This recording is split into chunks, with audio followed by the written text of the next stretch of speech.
From O-A-K-L-A to L-B, I'm a Raider. Raider Nation, what's going on? You're watching the Raider Sport, today's news and rumors presented by Savvy Lifestyle. And I'll tell you what, y'all, preseason right around the corner, which means it's almost tailgate season. And if you guys don't already have some brand new Raiders knife, stainless steel, blacked out, head on over to chatsports.com/knife where you guys can save 50% off, usually $99.99. I got the hookup, $49.99. All right, y'all, so training camp, it started today, finally. Rookies, they reported on July 24th. Derek Carr showed up a little bit early and some other quarterbacks on Saturday, but today, July 27th, ready to rock and roll. Some people were asking, hey, are players going to go ahead and talk? What exactly is going to happen after practice? Jon Gruden was the only person that addressed the media this afternoon. Also, I think it's kind of funny that the Raiders are practicing bright and early. The reason why they're practicing bright and early is kind of simple. It is hot as hell in Las Vegas. So when you see something like that, like they're practicing so damn early, it's because it's so damn hot. But some of the guys that were pretty hyped up, Yannick Ngakoue, he's got day one in his Twitter feed. You got Max Crosby out there saying go time. The fact that our top two edge rushers are so damn hyped for training camp, I don't know about you, man. That gets me excited, man. I had chills when I started to see all this training camp stuff. So if you're a diehard Raider fan, if you're excited for training camp right now, what I want you to do is go ahead and give this video a thumbs up. Guys, we kind of made it through the entire offseason. We've had a lot of stuff going on. But if every single person that comes across this video, if you don't like it, dude, go ahead, check your pulse, because we're about there, baby. We're about there. So what I wanted to be able to do here is this. I'm going to give you 5 things that I'm going to watch for during training camp. And I'm talking about the entire process of it, if you will. How do the rookies look? Because our 2019 class, I actually think they did halfway decent. Our 2020 class, I mean, come on. So these rookies need to be able to step up. That way Mike Mayock and the rest of these other coaches might be able to hang on to their job. Next thing I'm going to look at is here. Who's going to end up starting in the slot? Is it going to be Nevin Lawson? Is it going to be Amik Robertson? Could it be somebody like Nate Hobbs? Or had some pretty interesting things said today about Damon Arnette, which we will get to in a sec. Speaking of Damon Arnette, how does he look? Because as being drafted 19 overall in the 2020 draft, you're looking for a little bit more. A lot of negative reports about him this offseason. And then Jonathan Abram. Gus Bradley's system is perfect for Abram. I want to see if he can take that next step as a player on the field and how his mental game increases as well. The offensive line.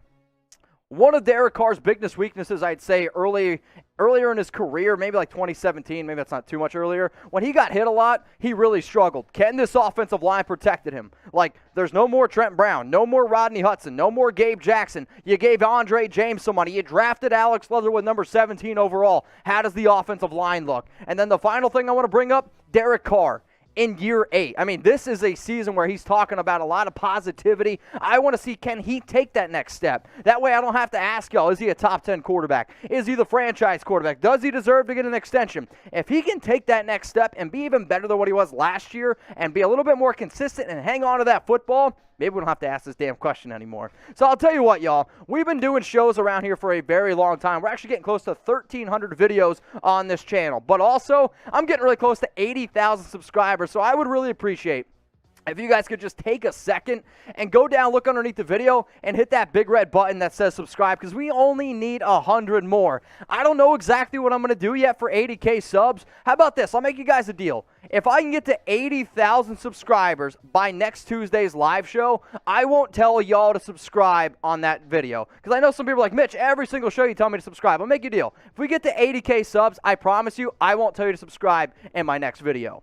So what I wanted to be able to do now is, because since Jon Gruden was the only person that talked today, I'm going to give you some of my biggest takeaways about some things that Jon said and some other stuff that was reported. The first thing here is we got a little bit of an update on Divine Deablo. Some people were like, dude, why hasn't this guy signed yet? He signs 2 days prior to training camp getting underway. But Deablo underwent minor knee surgery this offseason, and it sounds like he's going to be back in a couple of weeks. Gruden didn't sound too worried. The medical staff didn't seem too worried, so I'm not going to be too worried about it. But we might not see him for a couple weeks, and I'm hoping we get a shot to see him in the preseason. The next thing here is around Damon Arnette.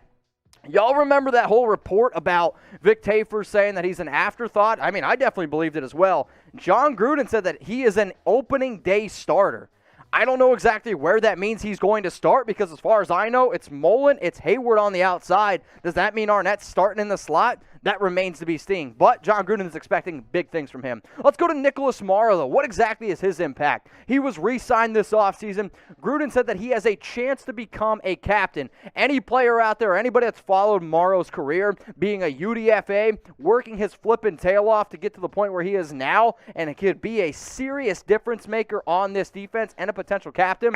Dude, my hat's off to him, even though I'm not wearing one. All right, what about John Brown? What exactly is Gruden expecting from Brown? He's hoping that he can fill Nelson Agholor's shoes on and off the field. So being a leader on the field and also in the locker room. Gruden also went on to say that he's very impressed with the amount of speed that Smokey Brown has. And he also went ahead to say that Zay Jones is the best conditioned player on the entire team. So if anybody out there doesn't think that Gruden likes Jones, they gave him a $1.1 million raise for a reason. They like him a lot. All right, so coming up now here on the Raiders Report is Derek Carr. He sat down with Vic Tafur of The Athletic and answered about 10 to 11 questions. What I'm going to do here is give you guys my 5 biggest takeaways during that interview. The first one is this. Derek was basically asked, hey, man, is this the best roster that you have ever been a part of? When I think of the best roster, there is only 1 year and 1 year only that sticks out to me. It's 2016. But this is what Derek Carr had to say. I'll say it this way. It's definitely the best roster we've had in a while. It's hard to beat that 2016 team because we felt like we were on our way to beating New England and Foxborough. That's just how it felt, and we have similar feelings and hope to do those things now. So what we do here at the Raiders Report is not only do I give you the latest news, rumors, we're an interactive channel, and I want y'all to pretend like you're at a tailgate. I want you to pretend you're at a Raiders bar, and every single question that I ask, go down in the comments, man, and let me know. What's the better team, the 2016 Raiders? Type 16. Or do you think it's going to be the 2021 Raiders? I want you to go ahead and type 21. All right, so then Derek was asked, like, out of all the moves in free agency, out of all the moves in the offseason, what was the best addition? He went on to say that Yannick Ngakoue was the best addition to this entire team. This is what Carr had to say. I had a lot of excitement every time we did something, but the one that really excited me, and it excited me for Max Crosby, was getting Yannick Ngakoue. And I don't blame him whatsoever. I get that some people might think that Ngakoue fell off a little bit because he only had 23 tackles, but this man, at 26 years old, has put up 8 sacks every single year, and he knows the Gus Bradley system. He knows the Bradley defense. I'm telling y'all right now, it's an absolute phenomenal signing. Carr also went on to say that I know the type of player that Yannick is. I don't know he is the only guy I've compared his twitchiness to Von Miller. I don't compare anybody to Von. Von is an all-world Hall of Fame class of his own, but the Yannick has the same kind of abilities and traits. I'll tell you what. Anytime you're going to compare anybody to Von Miller, it's a pretty damn interesting thing to me. I don't know if he's quite that good, but Ngakoue is a hell of a player. Producer Sam, I know he's not that good. All right, let's go to Henry Ruggs. Is this guy going to break out? I had him listed as my #1 breakout literally the entire offseason. And when you hear Carr talk about him, he can't stop talking about him. Carr said that the biggest difference in Ruggs is his mentality this year. He's showing up, and he's putting in the work in his cuts in the weight room. Speaking of the weight room, apparently he's put on a lot of good weight, and he looks a lot more muscular according to Carr, according to a lot of coaches as well. But I also like that Ruggs is carrying a little bit of a chip on his shoulder, because if there's one thing I've learned, probably the last 2-3 years of covering the Raiders, when they carry a chip on their shoulder, they produce a lot better. So even though he didn't put up the big-time numbers, Carr went on to say that Ruggs, when he's walking into the locker room, when he's walking into training camp right now, he believes that he is a 1,000-yard, 10-touchdown type of receiver. All I'm saying is that's pretty awesome. Speaking of pretty awesome, we got this awesome 17-piece professional knife set. Shout out to Savvy Lifestyle. If you guys are trying to get the plug, go to chatsports.com/knife. I'm going to put that link down in the comments. It's also going to be in the description as well. Why should somebody go ahead and get these knives? Because they're high quality, they aren't going to rust, and we always say that Raider Nation's family, right? Well, Will, he's the guy that owns Savvy Lifestyle, and he's a diehard Raider fan. You can see him cutting up some peppers here. Also, the thing that I've been breaking out recently, maybe I shouldn't be telling you all this because I'm supposed to be eating healthier, is the pizza cutter, man. I've been eating pizza left and right in my air fryer, but with all these awesome knives, you can do so many different things with it. Plus, it's blacked out, so it's perfect for Raider Nation. You get a chef knife, man. You get a carving knife, bread knife, cheese knife, utility knife, parking knife, pizza roller. I don't know what more you need to cut, but guess what? We got you covered here. It's chatsports.com/knife.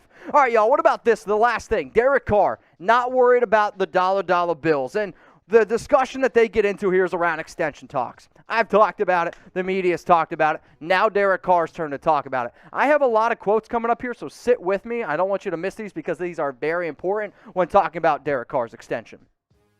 So this is what Carr had to say on getting that new contract. Not at all. I know that Coach Jon Gruden, General Manager Mike Mayock, and my agent Tim Younger have talked about those things, and they have a plan. Obviously, I don't share anything like that. I have told my agent, honestly, whether it's now or next year or whenever they want to do it, I really don't care. I want to win the Super Bowl. That's why I signed to stay here. That's why if I sign again, it's to stay here because I want to win here. So when you look at Derek Carr's contract, he's got a $22.13 million cap hit this year, a $19.88 million cap hit next year, but his money next season, none of it's guaranteed. If the Raiders want to move on from him, they can. And then in 2023, he's an unrestricted free agent. But these next two quotes, man, this is what I get really, really excited about what Carr had to say on getting that new contract. They've talked about those things, and they will continue to talk about all those things, and that relationship has been great and healthy. But I am in a place now where I am 30 years old, year 8, where I am in the nicest place I can say this.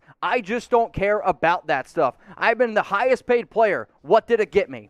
Nothing. I don't have a Super Bowl ring. You want to be paid what you're worth, and you want to be paid in a respected way. But I don't need to be the highest paid player again. I don't need all that. I don't care to do that again, man. I just want a good team around me. So he's sitting there talking about how he doesn't care about money. I've said multiple times that I believe that he's going to get more than $30 million.